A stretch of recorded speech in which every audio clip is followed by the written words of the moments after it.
네, 뉴스야 시작하겠습니다. 정치부 서주민 기자 나와 있습니다.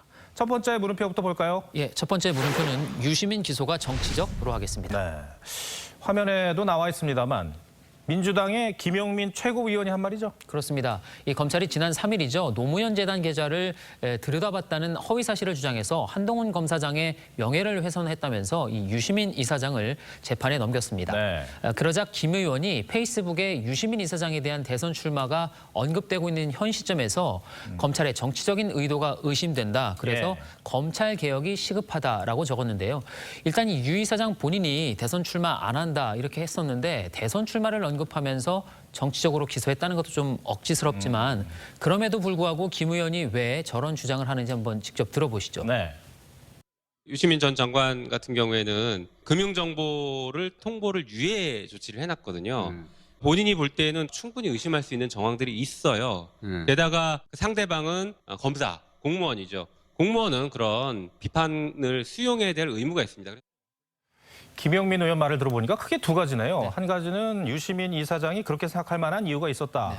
두 번째는 한동훈 검사장이 공무원이니까 네. 비판할 수 있다. 이런 거죠. 그렇습니다. 그런데 김 의원이 의심할 만한 정황으로 꼽고 있는 이 거래 정보 사실 제공 통보 유예 조치, 그러니까 수사기관이 이 노무현 재단 계좌를 들여다봤는데도 그 통보를 유예했다는 것, 이 자체가 사실이 아닙니다. 네. 이 검찰이건 경찰이건 들여다본 적이 없으니까 정보 제공을 유예할 일도 없었던 거죠.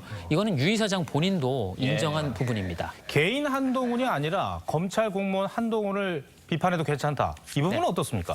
네, 이 법이 공직자에 대한 비판의 개인보다는 더 관대한 거는 맞습니다. 하지만 허위 사실이 분명하거나 악의적인 경우에는 죄가 인정이 됩니다. 네. 이 고 노무현 전 대통령의 차명 계좌가 있다는 발언을 해서 이 사자 명예훼손으로 징역 8월이 확정된 조현오 전 경찰청장의 사례가 대표적입니다. 게다가 유 이사장의 거짓 주장으로 한 검사장은 이 검찰 조사를 받았고 압수수색 과정에서 폭행도 당했죠. 예. 이후 이 자청까지 당하는 등 상당한 피해를 입었고요. 이 한 검사장은 자신에 대한 수사심의회 이 당일 아침에 일부러 출연해서 실명을 말하는 등 개인을 해코지할 의도가 명백한 이 악의적인 가짜뉴스 유포였다고 말했습니다. 네. 그 당시 한동훈 검사가 있던 반부패 강력부 쪽에서 봤을 가능성이 높다고 판단했고요. 처음부터. 네.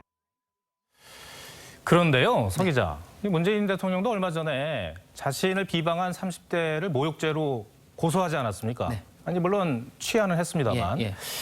그래서 이 공직자 비판에 관용을 말하기에는 이 여권이 할 말이 없는 거 아닌가 이런 생각도 좀 들어요. 네, 그래서 참 지겨운 표현이지만 예. 내로남불이라는 지적이 그래서 또 나옵니다.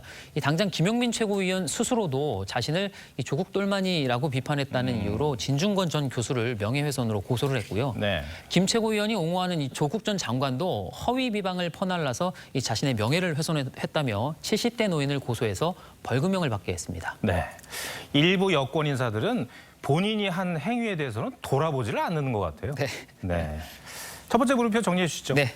첫 번째 물음표. 네. 유시민 기소가 정치적의 느낌표는 고무줄 잣대 개혁으로 하겠습니다. 이 김 최고위원이 말한 검찰개혁 외에도 지금 민주당이 주장하는 언론개혁 가운데 하나가 바로 가짜뉴스에 대한 징벌적 손해배상제 도입입니다. 이 한 검사장 개인은 차치하더라도 유 이사장이 퍼뜨린 이 가짜뉴스는 여권에 집요한 검찰 공격 또 수사지휘권 발동 등으로 이어지면서 온 나라를 뒤흔들었습니다. 네. 그 폐해에 대한 손해배상은 어떻게 하시렵니까? 네. 잣대가 매번 달라지니까 진정성을 의심하는 분들이 있는 거 아니겠습니까? 그렇습니다. 네. 두 번째 물음표 볼까요? 예, 두 번째 물음표는 룰의 전쟁 승자는으로 하겠습니다. 네. 이 민주당 친문 진영에서 던진 대선 경선 연기 주장에 대한 얘기입니다. 원래는 9월까지 대선 후보를 뽑도록 당원에 돼 있죠. 네, 그런데 그렇습니다. 이것을 11월 초쯤으로 연기하자 이런 걸로 알고 있는데요. 네. 근데 왜 이 문제가 이렇게 민감한 겁니까? 예, 뭐 이 선두주자는 앞서고 있을 때 하루라도 빨리 후보가 되고 싶은 거고 네. 또 뒤처진 후보들은 지지율을 만회할 시간을 그만큼 벌고 싶은 건 어쩌면 당연할 겁니다.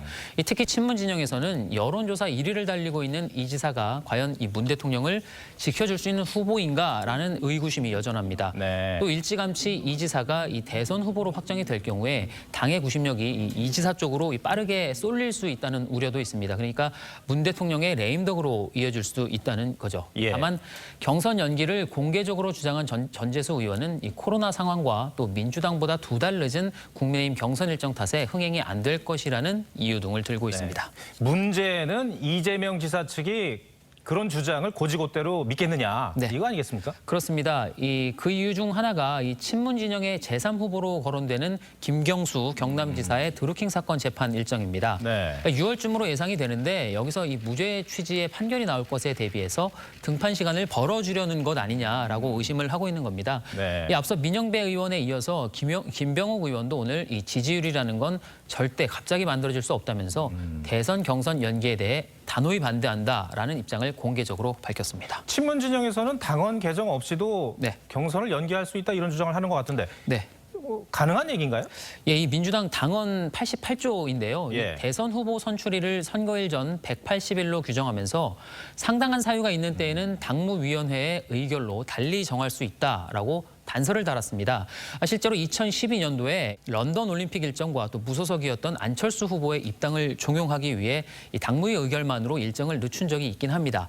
하지만 지금 상황을 아까 말한 그 상당한 사유로 볼 수 있느냐에 예. 대해서는 이 지사 측 그리고 친문 진영의 해석이 완전히 엇갈리고 있습니다. 서 기자 얘기를 들어보니까 당헌 해석으로 풀 수 있는 문제는 아닌 것 같습니다. 그렇습니다. 네. 두 번째 물음표도 정리를 해주시죠. 네, 두 번째 물음표 룰의 전쟁, 승자는의 느낌표는 그들만의 전쟁으로 하겠습니다. 예. 이 정치적으로는 상당히 민감한 문제인 건 맞는데 국민들 눈에는 어떻게 비춰질지 그게 핵심이겠죠. 그런 논의 자체가 국민들한테 딴짓을 하고 있는 것으로 비칠 수 있기 때문에 예, 딴짓으로 비춰질 수 있답니다. 네. 서 기자 오늘 얘기 잘 들었습니다. 네.